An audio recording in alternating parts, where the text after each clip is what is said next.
सच कहूं बेटा, तुम्हें पहली बार जब देखा तो मुझे भाईजान का ही गुमान हुआ था। और तुम्हें देखकर मेरे दिल ने कहा मैं तुमसे मिले बिना यहाँ से नहीं जा सकूंगी। बताया था मेरी माँ ने मुझे कि मैं खूब अपने मरहूम बाप जैसा लगता हूँ। आप लोग मेरी माँ को क्यों तलाश कर रहे थे? तुम्हें कैसे पता? तुम्हें कैसे पता? क्योंकि मैं आप लोगों को तलाश कर रहा था। क्यों? पहले मैंने पूछा, तो आप बताएं। क्यों निकाला था उस बहू को जिसे कम हैसियत जानकर आपने घर से बेघर कर दिया, ये जानते हुए भी कि वो आपके बड़े बेटे के निकाह में है और प्रेग्नेंट भी।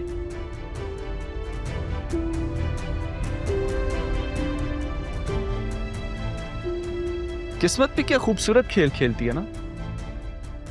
जिस मां को आपने घर से निकाला था आज खुद एक घर का कब्जा छुड़ाने के लिए उसी मां के बेटे के सामने आ पहुंचे। मैं तुम्हारी माँ से मिलना चाहती हूँ। यही तो पूछ रहा हूं। क्यों? तुम्हें पूरा हक है, तुम वजह जानो, मगर मैं ज़ैनब से मिले बगैर नहीं बताऊंगी तुम्हें।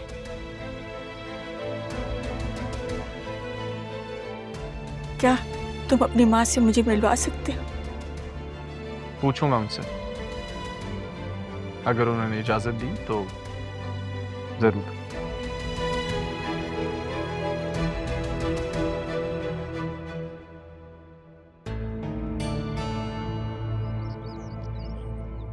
अस्सलाम वालेकुम। वालेकुम अस्सलाम। क्या बात है भाई, तुम्हारे तो तेवर ही बदल गए।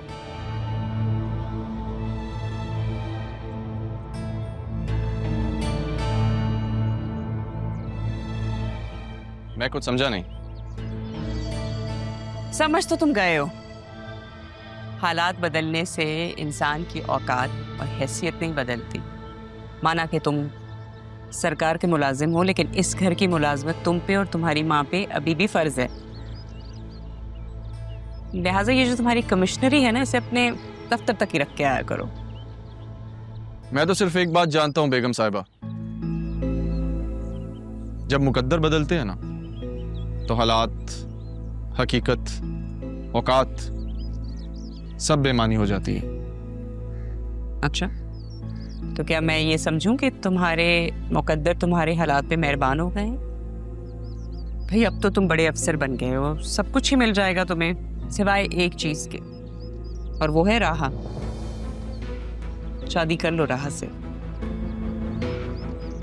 अरमान कहीं ऐसा तो नहीं है कि हालात बदलते ही तुम्हारी पसंद ही बदल गई हो? मतलब तुम कुछ बहुत ऊंची चीज समझने लगे हो अपने आप को? भाई होता है ना, लोग अक्सर बदल जाते हैं। इस फैसले का इख्तियार ना आपके पास है और ना मेरे पास, तो फिर इस पे बात करने का क्या फायदा? और वैसे भी अब तो फैसला हो चुका है। बोल के तो देखो, हो सकता है मैं तुम्हारी मदद ही कर दूं। अगर पापा होते तो राहा की वजह से वो तुमसे हमदर्दी जरूर दिखाते, वो कोई ना कोई रास्ता तो निकालते। मेरे जज्बात किसी की मदद के मोहताज नहीं है बेगम साहिबा। भाई अभी अभी असिस्टेंट कमिश्नर बने और अभी से इतनी अकड़। मम्मी आपने ड्राइवर को कहीं भेजा? हाँ, वो खाला की तरफ गया है। अच्छा। क्यों, कोई काम है? हाँ, मुझे मार्केट जाना था। तो तुम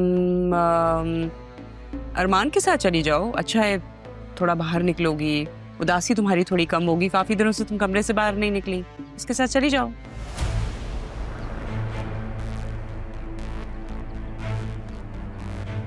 नहीं, मैं ड्राइवर का वेट कर लेती हूँ, रहने दे। अरे राहा, चली जाओ ना। तुम तो ऐसे कह रही हो जैसे कभी इसके साथ गई ही नहीं बाहर। ड्राइवर को तो आने में टाइम लगेगा ना अभी।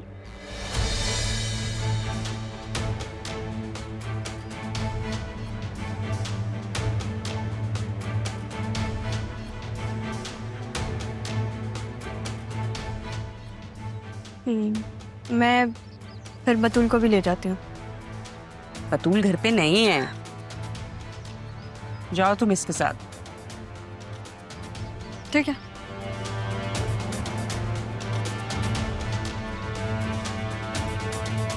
अब तक नाराज है मुझसे?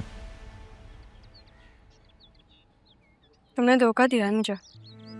तुम मेरे सबसे अच्छे दोस्त हैं। मुझे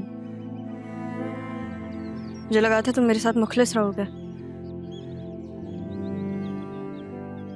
कभी तकलीफ नहीं दोगे मुझे। मैं अभी भी वैसा ही हूं, खास तौर पे आपके लिए। तुम जो भी कहो, मैं नहीं भूल सकती कि तुमने मेरी माँ के बारे में कुछ नहीं बताया मुझे। कान पकड़ रहा हूं, माफ कर दें। आइंदा आपसे कुछ नहीं छुपाऊंगा, लेकिन प्लीज आपकी ये नाराजगी अब मुझसे बर्दाश्त नहीं होती। आप नाराज होती हैं तो लगता है कि जीने का कोई फायदा ही नहीं। यहाँ से चलो, तुम्हारी नाक भी रगड़वाती हूँ।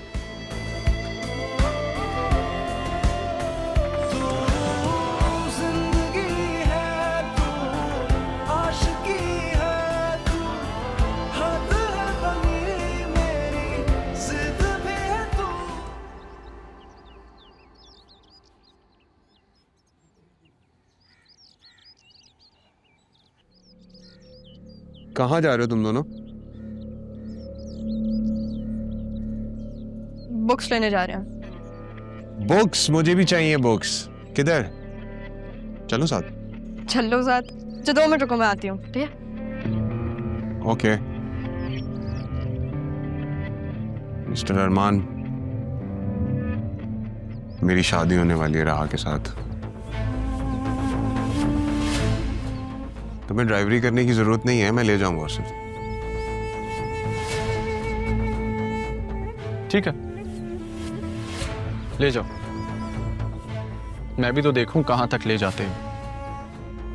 मैंने जो देखना है वो देख लूंगा, लेकिन तुम उससे दूरी बना के रखो। तुम्हारी इज्जत के लिए और मेरी इज्जत के लिए भी बेहतर होगा। चले जाओ यहाँ से। यहां से तो मैं चला जाऊंगा, लेकिन याद रखना वक्त सबका आता है, और अब मैं अपने वक्त पे आऊंगा। ठीक है, जाओ, अपने वक्त पर आना।